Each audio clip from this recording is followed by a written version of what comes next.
اہم خبریں۔ 190 million pound عدالت نے بشرا بی بی کی درخواست ضمانت پر فیصلہ سنا دیا۔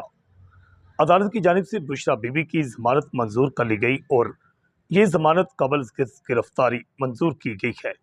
احتساب عدالت اسلام آباد کے جج محمد علی ولائچ نے اڈیالہ جیل میں اہم کیس کی سماعت کی۔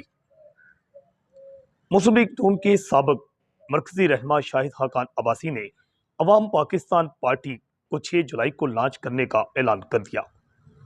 طاہر شاہد خاقان عباسی کا کہنا ہے کہ پاکستان کی تاریخ میں بہترین بجٹ پیش کیا گیا، جبکہ دوسری جانب جماعت اسلامی کی جانب سے بجلی بلوں میں ٹیکسز میں اضافہ کے باعث 17 جولائی کو دھرنا دینے کا اعلان کیا گیا ہے۔ پاکستانیوں نے 10 ماہ کے دوران 54 کروڑ ڈالر کی چائے پی لی۔ پاکستانیوں میں چائے پینے کا شوق جو ہے دن بدن بڑھتا جا رہا